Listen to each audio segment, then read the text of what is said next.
right, we're going speed questions today. Our first question is, what's the best thing about CrossFit? We each get a minute. I think the best thing about CrossFit is that it brings intensity to the masses. I think a lot of people prior to CrossFit in the general population didn't train with intensity, and this is probably the biggest single variable that can improve fitness for someone who's time strapped for training. So adding intensity is fantastic. Basically making people work hard, making people accountable for their results, essentially turning training into a mini competition every day. While it may have some kind of drawbacks and while it may not be appropriate for athletes, I think it works wonders for people who are looking to get a lot of bang for your buck in terms of their training. They don't have a lot of time to train, so volume by its very nature is going to be compromised, but they can make it up by hammering hard on intensity. So I think best thing is the amount of different things that someone doing CrossFit might be exposed to in terms of exercise selection or just different variations. So kind of the point of CrossFit is that it's varied, constantly varied. So because of that, you need a ton of different stimulus. So anything from, I've seen people get into Olympic weightlifting as a sport through CrossFit because it's done there. Gymnastics-based exercises, tons of different variation of body weight exercises and pretty much everything you can think of. There's a ton of variation involved in it inherently. So as someone that does CrossFit, instead of just going to cycling class and getting the workout there, same thing every time, you might see something new every time, or at least you have exposure to a ton of different exercise or style of workout, or et cetera, et cetera. So along with the intensity point and the variability, I would have to throw in community. We have people coming in that are they've come from a different background and just putting their headphones in and going and doing their normal sets. This type of training has brought in people together from all different walks of life, working out and sweating in intense workouts together. So it kind of brings an accountability factor. It makes you show up more. You have friends, different relationships are built. So the consistency's there, so people are actually doing it for longer periods and getting burned out after 6 months. We have people that have been here for as long as 8 years. They just keep coming back. So that, and then I'd also add in maybe second tier, the importance of compound lifts. I think those have been brought to the forefront, not just the bicep curls and machine movements, a lot of compound lifts. I'll take this time to pose a second question, which is the opposite, the worst parts about CrossFit. So I'll start that one off as well. And my answer for that is actually going to be pretty much the same answer as the best parts in a different perspective. So the variability of it. So it can be good, but it can also be a bad thing depending on how you program things and how you put things together. If it's not done sensibly, the amount of variation can actually be a bad thing. It can be something where, because you're not exposed to things on a consistent basis, you might see it and go away from it and see it again way later. The risk of that exercise or that movement, the inherent risk goes way up. The soreness you get from it, the stiffness and everything like that. And just the ability of that exercise to put you at risk for non-beneficial things for your training. The variation can be a bad thing as well.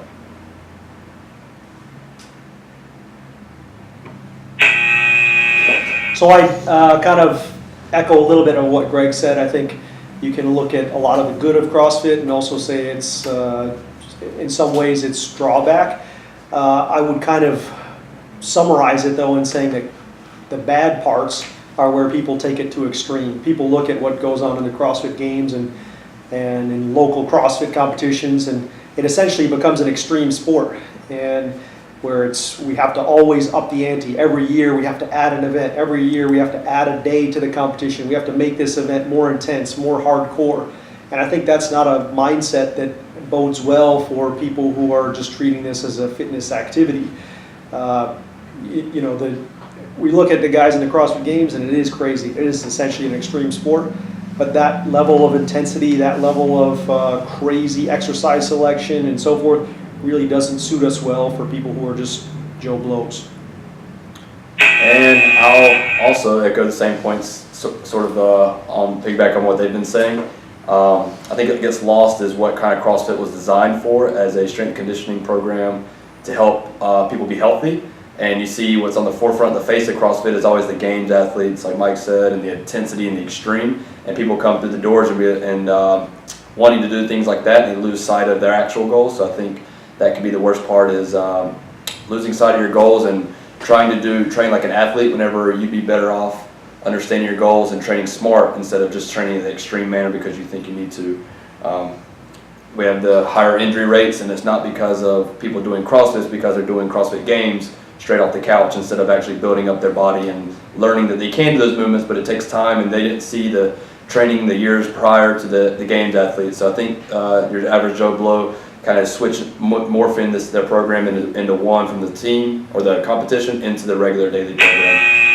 And so I'll go right into to the next question, question number 3, which is we're going to start our dumbest exercise. Dumbest exercise that could be done, I guess, thought of in many ways in CrossFit. The first one I'm going to say, maybe not a specific exercise, but maybe I could say an exercise done too quickly, I see, is a kipping pull-up or a butterfly type pull-up too soon. I don't think it's a dumb exercise done in a controlled manner. I think it's done, I see that exercise be done prior too quickly before people can even do one strict pull-up, and we see that high incidence of shoulder injuries. The exercise itself is not that dumb. It does look dumb from a point of view from someone that's doing strict pull-ups, but as long as you have the prerequisite strength, I think it can be done effectively and efficiently in a movement. I think it's done, I'd say the dumb part is people jumping off the couch, like I said earlier, and just jumping right into kipping pull-ups. I'll go next on that one. So the one I'm going to choose is GHD sit-up. That's a good one. Yeah, so basically my reasoning for that is it should seem obvious when you look at the exercise. You are sitting on a GHD machine and going into hyperextension as you go back toward the floor, and then you quickly whip yourself up into flexion.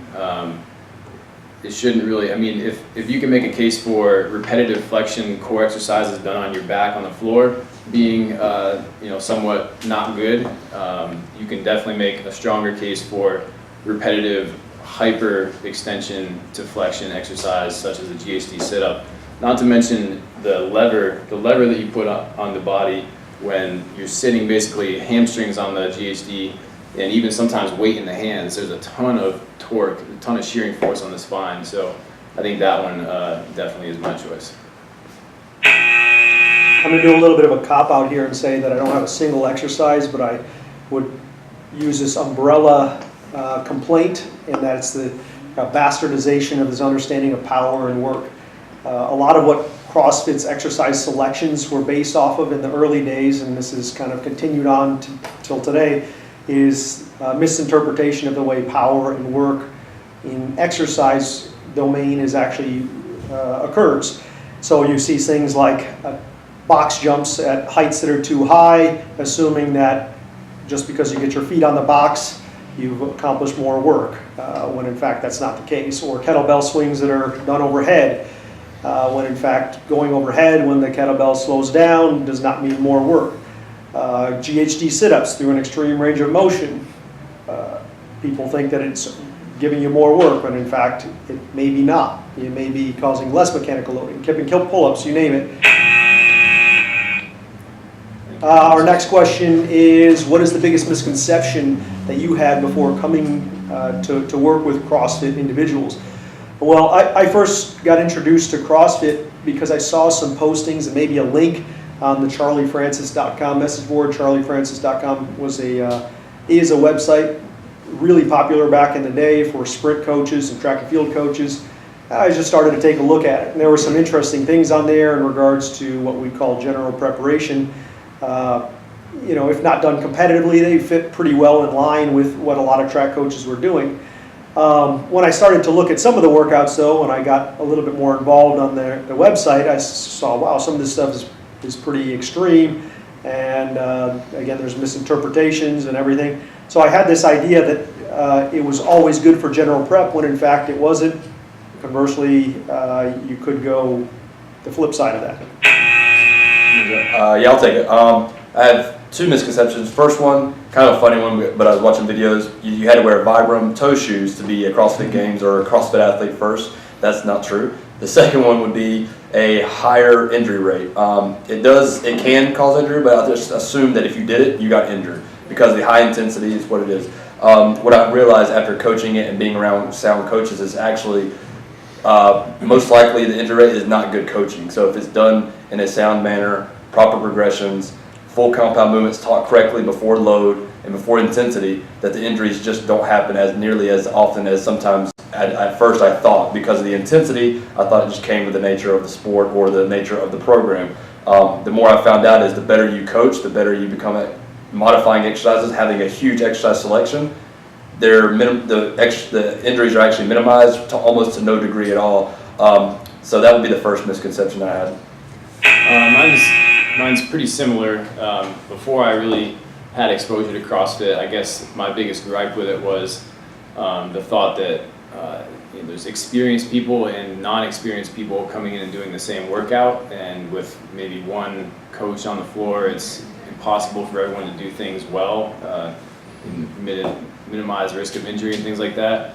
But I guess what has brought me away from that a little bit is being in it and being in that position of having to deal with that is, again, like Drake said, good coaching, like knowing how to handle that situation, knowing how to modify things. I mean, that happens in athletics just the same. You have freshmen working out with seniors in college and things like that, and if they have no training experience, no history, then you got to figure out a way to modify and make, bring them up to speed. Things are a little bit harder when you don't know when people are coming in, how consistent, but it's always on the coach at that point. And last question here: what was the best takeaway that you, since doing CrossFit, that we've had come about, or that you gained knowledge from? I'd say I'm a better coach. I see different athletes compared to maybe this. If you're coaching one sport, you might see these high-level athletes, but I see the young working out with the elderly, different modifications need to become. So I've had to become creative as a coach. So the first thing, just coaching CrossFit of general population people in athletic CrossFit population, would be I'm a better coach. I've had to do a lot of different variants, a lot of different movements, so it's allowed me to work with different athletes on training and different cues and different things for different types of athletes. So I've walked away from coaching high intensity exercise. I'm a much better coach than prior to learning about it. I'm going to go off of that and then take a little further too. So I think just being a better coach is something that has definitely come to me from handling large groups to trying to relate to many different people in terms of how to coach them, how to make them better. Modifications, like I said, just figuring all this stuff out. It's a setting where you need to be good at a lot of different things. So in terms of coaching, that's definitely there. The other thing I think that's opened my eyes from coaching CrossFit has been really seeing what someone in that situation, like general population coming in, what they're actually capable of doing, not being like a high-level athlete or someone who's trained their entire life for one specific thing. With the proper preparation, these people can really push themselves and are capable of a lot. And to see that and to kind of push them along toward that is really exciting and fun. Many people will be shocked to hear this, but internally, one thing that I tell all our coaching mentorship applicants, as well as our coaches, they all know that we view CrossFit, what we coach as CrossFit, as being one of the single most difficult classes to coach. So I think it, as these guys said, makes you a better coach. I don't think coaching CrossFit necessarily makes you a good coach, but if you're not a good coach, you can't coach CrossFit well.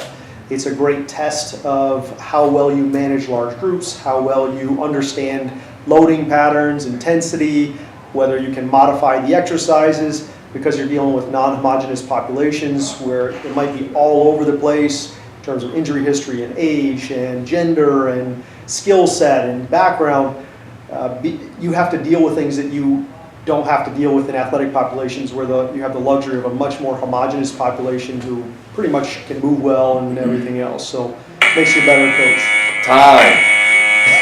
Woo! that was our rapid fire questions. 5 questions about CrossFit that hopefully you enjoyed it. We try to keep it rolling through it, keep it on the clock. If you have any other EMOM, questions, yeah, CrossFit EMOM style. style. New high score. I don't know, did we break it? I think we won.